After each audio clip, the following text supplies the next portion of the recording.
Bonjour, je suis Xavier Zetoun, cofondateur et président de la start-up 1001 Menus.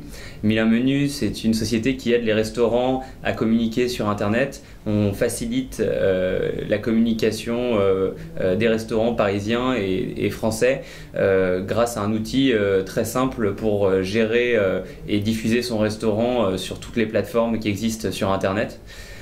Donc nous avons démarré notre activité il y a 3 ans. Aujourd'hui, on est 18 salariés dans la société et donc on continue à se développer très rapidement.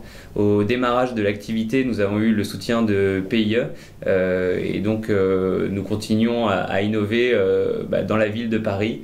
Et donc la question que j'aimerais vous poser aujourd'hui, c'est qu'allez-vous mettre en œuvre, vous en tant que candidat, pour favoriser l'innovation dans la ville de Paris ?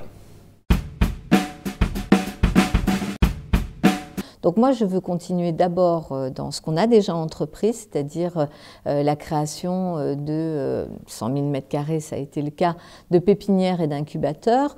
On va aussi apporter notre aide à un certain nombre d'autres initiatives de ce type. Je pense bien sûr à la Halle Fraissinet avec cet incubateur le plus grand au monde qui accueillera 1000 startups dans les années qui viennent et qui est porté par Xavier Niel, mais aussi par la Caisse des dépôts et avec l'aide de la mairie de Paris. Donc, aider au développement de ces lieux permettant l'installation et la création de ces startups, et puis surtout considérer qu'au-delà de cette aide directe dans un investissement de bâtiments qui permettent à ces entreprises de trouver leur place, il faut aussi créer les conditions d'un environnement qui reste favorable à l'innovation et à la création. Donc ça veut dire travailler avec les universités, avec les entreprises, avec les designers, avec tous ceux qui créent aussi soit de la connaissance, soit de la capacité à faire connaître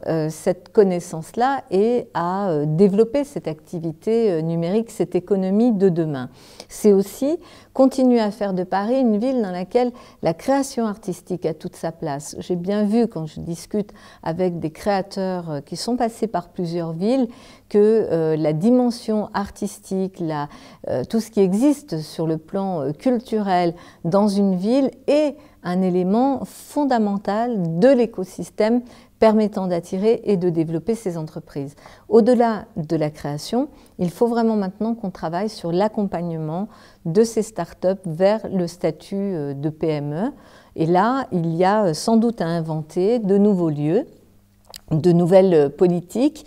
Par exemple, dans le lien avec la commande publique de la ville, je pense qu'on va pouvoir aller beaucoup plus loin que ce qu'on a fait jusqu'à présent.